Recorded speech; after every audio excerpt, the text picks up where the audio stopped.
अस्सलाम वालेकुम फ्रेंड्स, उम्मीद है कि आप सभी अच्छे से होंगे। डियर फ्रेंड्स, आज की इस वीडियो में मैं लेकर आया हूं आपके लिए क्लास 10th मैथ में कोऑर्डिनेट जियोमेट्री लेसन एक्सरसाइज 7.2 और एक्सरसाइज 7.2 में आज मैं क्वेश्चन नंबर 8 से पढ़ाने जा रहा हूं और उम्मीद करूंगा कि आप सभी स्टूडेंट्स जो हैं वो अच्छे से तवज्जो देंगे और समझने की कोशिश करेंगे। क्वेश्चन नंबर 7 तक मैं पहले ही वीडियोज अपलोड कर चुका हूं और आज क्वेश्चन नंबर 8 से पढ़ाने जा रहा हूं। तो क्वेश्चन नंबर 8 जो हमारे पास दिया गया है स्टूडेंट्स, क्वेश्चन नंबर 8 हमारे पास है if A and B are, A और बी के हमारे पास कोऑर्डिनेट्स दिए हैं। ए के कोऑर्डिनेट्स हमारे पास -2 है और बी के कोऑर्डिनेट्स हमारे पास 2 -4 दिए गए हैं। Find the coordinates of P such that, हमें पी के कोऑर्डिनेट्स निकालने हैं और क्वेश्चन में कहा गया है कि A P is equal to 3/7 of A B. A P जो है वो 3/7 ऑफ ए बी के बराबर है and P lies on the line segment A B, और पी जो है ये एक ऐसा पॉइंट है जो लाइन सेगमेंट ए बी पर आता है। ए बी के कोऑर्डिनेट्स दिए हैं। स्टूडेंट्स ध्यान रखिएगा अच्छे से, अगर हमारे पास यहां आप यहां अच्छे से ध्यान दें, यहां पर हमारे पास दो पॉइंट, एक है ए और दूसरा पॉइंट हमारे पास है बी। ए के कोऑर्डिनेट्स हमारे पास दिए हैं, ए के कोऑर्डिनेट्स जो हमारे पास है वो है -2 और जो बी के कोऑर्डिनेट्स हमारे पास दिए हैं स्टूडेंट्स वो हमारे पास है 2 -4 एंड -4। ये कोऑर्डिनेट्स हमारे पास ए और बी के लिए दिए हैं। पी एक पॉइंट हमारे पास है, ध्यान रखिएगा अच्छे से कि हमारे पास ये पी एक पॉइंट है, इसके कोऑर्डिनेट्स हमें मालूम नहीं है, इसके कोऑर्डिनेट हम लेते हैं x, y। पी एक ऐसा पॉइंट है जो लाइन सेगमेंट ए बी पर है। पी एक ऐसा पॉइंट है जो लाइन सेगमेंट ए बी पर हमारे पास है। हमें पी के कोऑर्डिनेट्स चाहिए, तो हम यहां सॉल्यूशन में लिख सकते हैं let the coordinates of P R. हम पी के कोऑर्डिनेट्स हम लेते हैं, coordinates of P R. P के कोऑर्डिनेट्स हम लेते हैं यहां पर x और y, क्योंकि पी के कोऑर्डिनेट्स हमें मालूम नहीं है। क्वेश्चन में कहा गया है कि आप पी के कोऑर्डिनेट्स निकालें, तो पी के कोऑर्डिनेट्स निकालने के लिए हम क्या काम करेंगे स्टूडेंट्स? सबसे पहली चीज हम यहां पर देख ले कि हमारे पास कुछ दिया है, हमारे पास दिया है A P is equal to 3/7 of A B.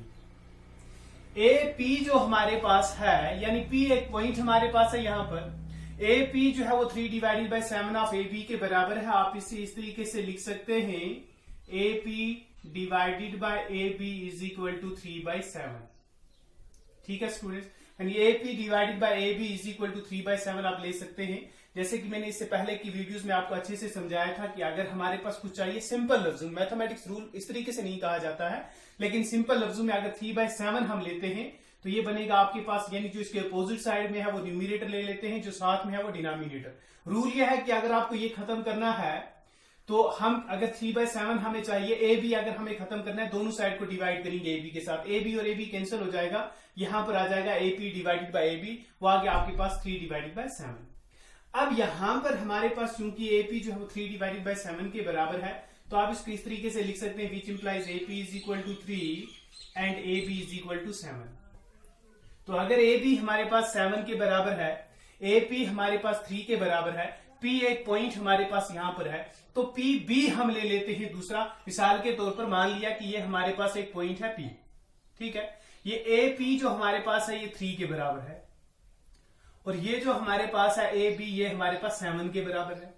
अब ये हमारे पास पी बी बच जाता है, तो पी बी किसके बराबर होगा?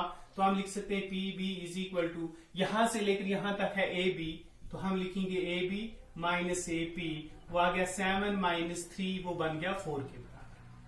तो यहां पर हमारे पास स्टूडेंट अब रेशो बन गया।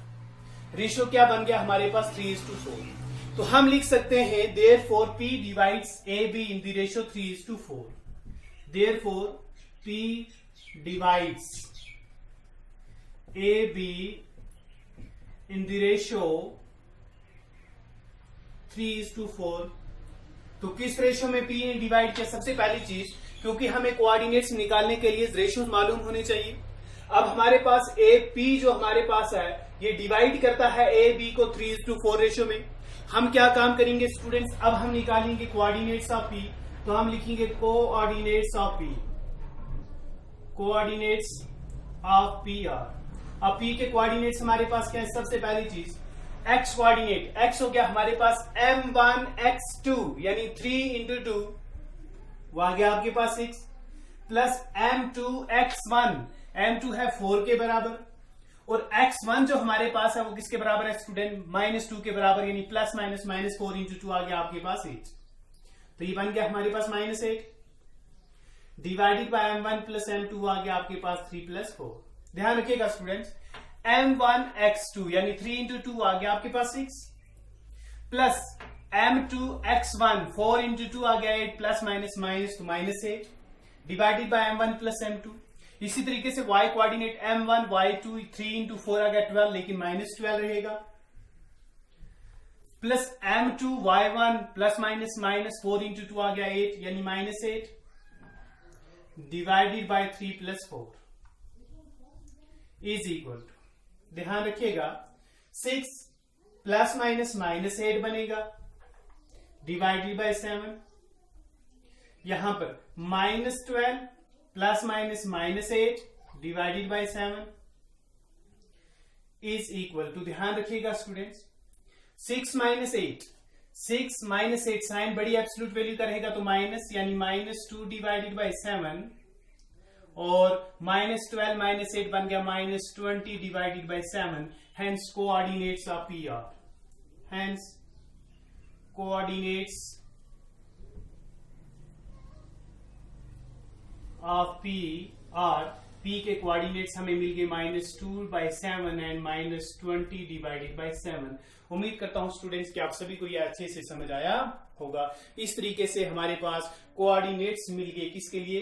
पी के लिए। उम्मीद करता हूं कि सभी स्टूडेंट्स को ये क्वेश्चन अच्छे से समझ आया होगा। बहुत आसान क्वेश्चन है स्टूडेंट्स, आप अच्छे से ध्यान रखिए, वीडियो को अच्छे से देखिए और समझने की कोशिश करें।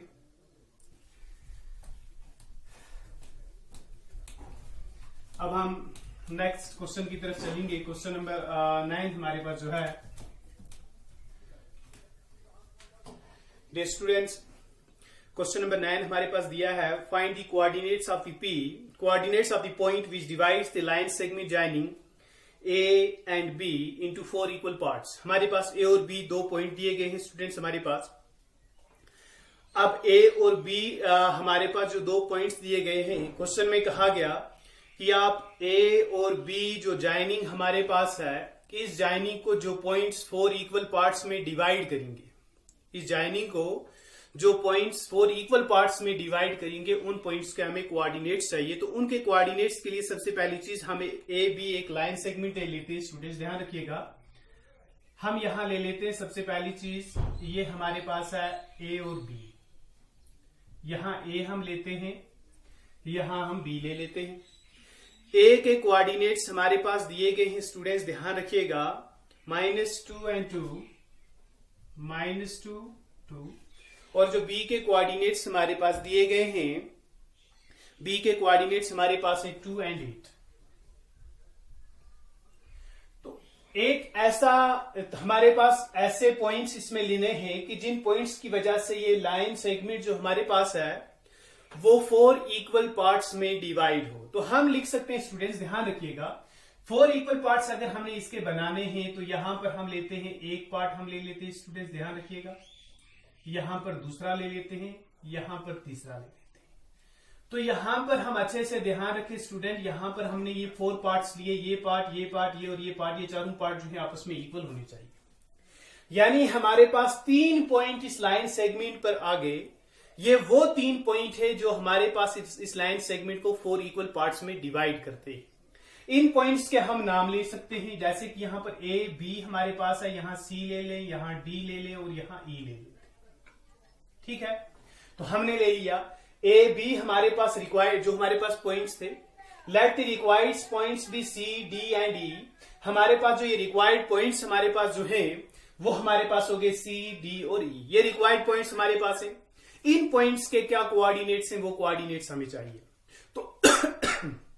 तो उन कोऑर्डिनेट्स के लिए हम क्या करने जा रहे हैं स्टूडेंट्स, अच्छे से ध्यान रखिएगा। सबसे पहली चीज, अगर हम यहां ले लेते हैं कि ये 4 इक्वल पार्ट्स हैं, तो इसका मतलब ये हुआ कि ये डी जो है ये हमारे पास मिड पॉइंट बनेगा ए बी का। डी हमारे पास जो है ये बनेगा ए बी का मिड पॉइंट, क्योंकि 4 इक्वल पार्ट्स हैं, 2 पार्ट ये हैं और 2 पार्ट ये हैं, इसका मतलब यहां पर ए बी का जो मिड पॉइंट बन गया वो डी है। इसी तरीके से अगर हम बी डी को देखें, इसके 2 इक्वल पार्ट्स हैं, तो इसका मतलब सी जो है वो बी डी का मिड पॉइंट हो गया। इसी तरीके से ई हमारे पास है, यहां पर ये ई जो है ये ए डी का मिड पॉइंट बन जाता है। तो हम क्या काम करते हैं, रेशियोज हमारे पास जो है बिल्कुल यहां पर आसानी से मिल सकते हैं, हमें कोऑर्डिनेट्स चाहिए। तो मैं उम्मीद करता हूं कि सभी स्टूडेंट्स इस क्वेश्चन की तरफ अच्छे से तवज्जो देंगे। तो हम यहां ले लेते हैं students, let the required points B C D and D, C D and now D is the midpoint of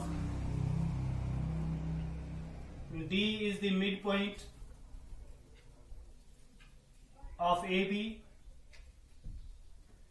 C is the midpoint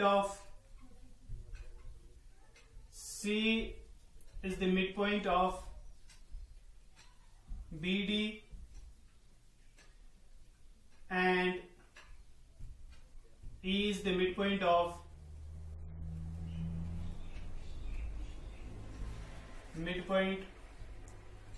AB। तो हम यहां पर ये देखें स्टूडेंट्स कि अगर हमारे पास ये रिक्वायर्ड पॉइंट जो हमारे पास है सी डी और ई, ये हमारे पास रिक्वायर्ड पॉइंट्स हमारे पास है। बी सी जो है वो सी डी के बराबर है, सी डी जो है वो डी के बराबर, डी ई जो है वो ए ई के बराबर हो गया। ये 2 पार्ट हैं, ये 2 इक्वल पार्ट्स हैं, इसका मतलब डी जो है ये मिड पॉइंट बन गया ए बी का। इसी तरीके से ये 2 इक्वल पार्ट है, तो इसका मतलब ये हो गया कि सी जो है वो मिड पॉइंट बन गया बी और डी का। यहां पर ये 2 इक्वल पार्ट है, इसका मतलब ई जो है वो ए डी का मिड पॉइंट बन गया। अब हम क्या काम करते हैं, इनके कोऑर्डिनेट्स निकालते हैं। ध्यान रखिएगा स्टूडेंट्स अच्छे से। तो सबसे पहली चीज जो कोऑर्डिनेट्स हमें निकालने पड़ेंगे वो है डी के, ठीक है, क्योंकि डी जो है वो ए बी का मिड पॉइंट हमारे पास है। तो हम यहां पर निकाल सकते हैं coordinates of the mid point of A B, that is coordinate of D. Coordinates of D are अब किसके कोऑर्डिनेट्स हम सबसे पहली चीज लेंगे, हम D के कोऑर्डिनेट्स लेंगे। D जो है ये मिड पॉइंट हमारे पास है AB का, तो रेशियो जो हमारे पास बनेगा वो बन गया हमारे पास 1:1।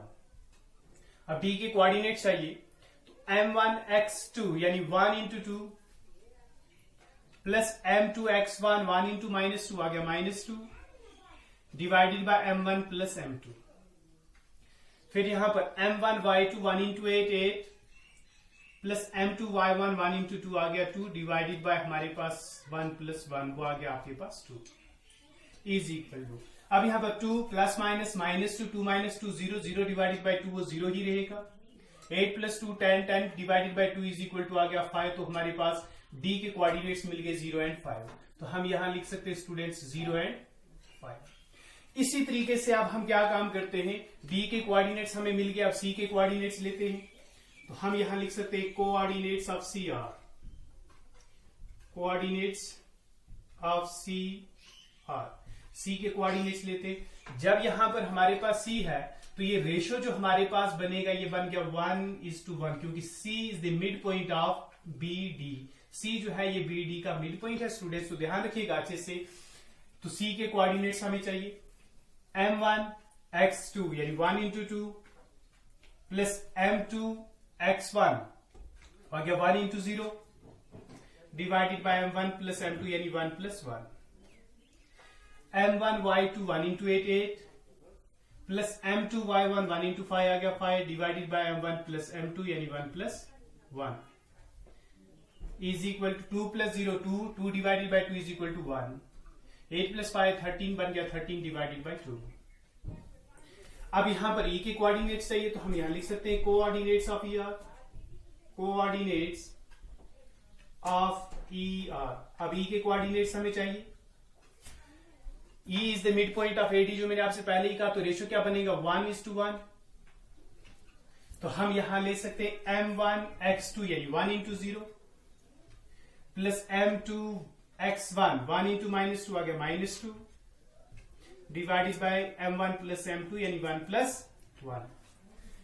m1y2 1:5 5 प्लस m2y1 यानी 1 इंटू 2 आ गया आपके पास 2 divided bye m1 plus m2 यानी 1 प्लस 1। 0 प्लस -2 आ गया -2 divided by 2 is equal to आ गया -1। 5 प्लस 2 इज इक्वल टू 7 बन गया 7 डिवाइडेड बाय 2। तो ये हमारे पास मिल गए स्टूडेंट्स कोऑर्डिनेट्स। किसके कोऑर्डिनेट्स हमारे पास मिल गए? हमारे पास कोऑर्डिनेट्स मिल गए C, D और E। तो हम लिखेंगे hence the coordinates of the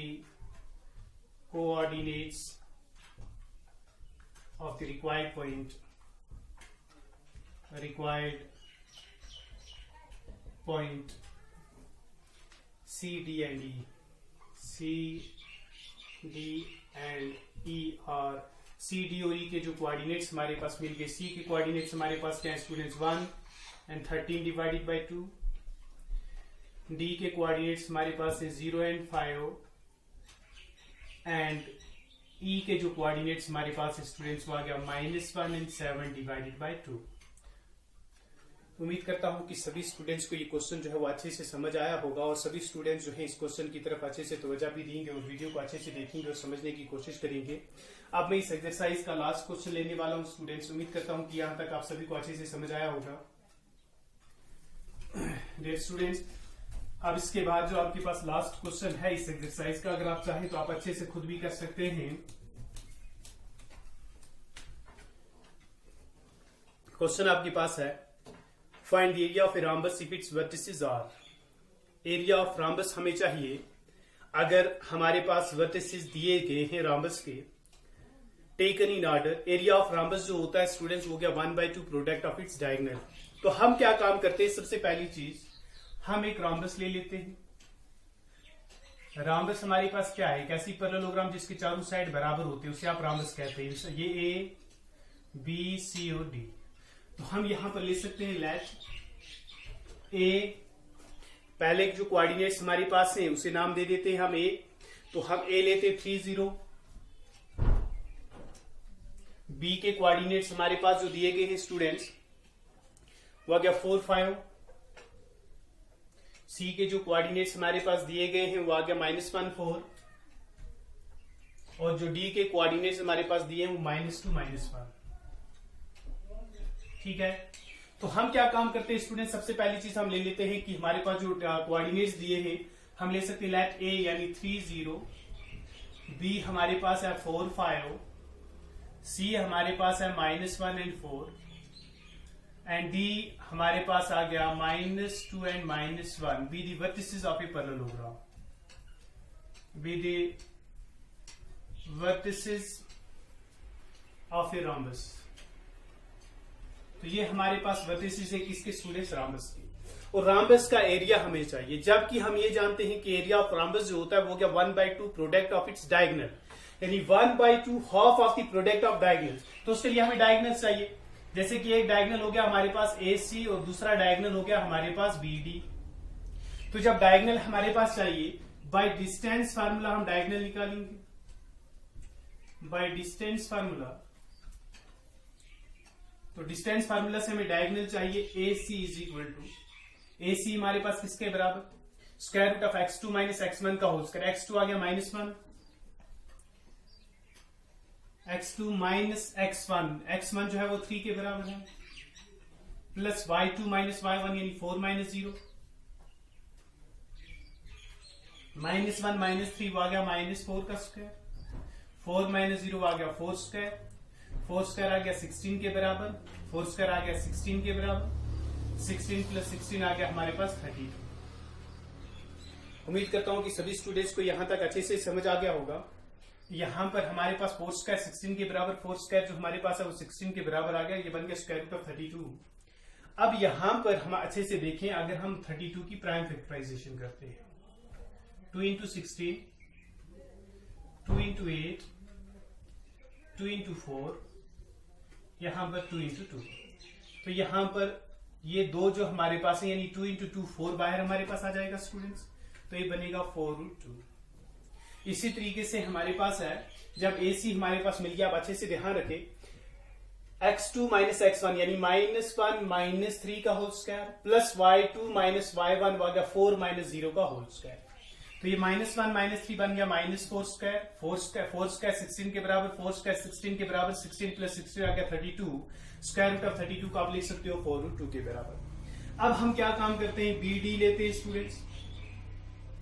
तो बी डी जो हमारे पास बनेगा वो किसके, बी डी, बी के कोऑर्डिनेट x1 y1, डी के coordinate x2 y2, formula same, x2 minus x1, सो -2 माइनस 4 का whole square plus y2 minus y1 यानी -1 माइनस 5 का whole square is equal -2 minus 4 बन गया -6 का स्क्वायर, -1 माइनस 5 बन गया -6 का square, 6 square 36, 6 square 36, 36 plus 36 is equal to 72। Factorization कर लें यहां पर, 2 इंटू 3, 2 इंटू 6। अब 6 जो हमारे पास है स्टूडेंट्स, हम इसको अच्छे आसानी से लिख सकते थे यहां पर ही, 3 into 3 is equal to 9, 3 pair में है, 2 पेयर में है, 3 इंटू 2 आ गया 6, तो ये बन गया हमारे पास 6√2। अब हमें क्या चाहिए, एरिया ऑफ रॉम्बस। तो हम यहां पर लिख सकते हैं area of rhombus is equal to 1 divided by 2 into, अब एरिया ऑफ रॉम्बस, रॉम्बस हमारे पास कौन सी है, A B C D, area of rhombus A B C D is equal to 1 divided by 2 into product of diagonal. अब diagonal जो हमारे पास students हुआ गया आपके पास ए सी इंटू बी, ठीक है। अब 1 डिवाइडेड बाई 2, ए सी जो हमारे पास है वो किसके बराबर मिल गया, यहां पर ध्यान रखें 4√2, और बी डी जो हमारे पास है वो है 6√2, ध्यान रखिएगा अच्छे से। 1 डिवाइडेड बाई 2, 4 इंटू 6 आ गया हमारे पास 24, √2 इंटू √2 आ गया √2 का square, square and root cancel, 2 and 2 cancel, 1 into 24 is equal to 24 square unit. तो इस तरीके से हमारी ये एक्सरसाइज जो है स्टूडेंट्स कंप्लीट हो जाती है। उम्मीद करता हूँ कि सभी स्टूडेंट्स को अच्छे से समझ आया होगा और सभी स्टूडेंट्स की क्वेश्चन जो है वो अच्छे से समझने की भी कोशिश करेंगे। इससे पहले वाले वीडियोस भी अच्छे से देखेंगे ताकि आपकी सभी एक्सरसाइज जो है वो अच्छे से कंप्लीट हो जाए। इंशाल्लाह जो नेक्स्ट वीडियो होगा उसमें मैं नेक्स्ट एक्सरसाइज आपके लिए लेकर हाजिर हो जाऊंगा। अल्लाह हाफिज।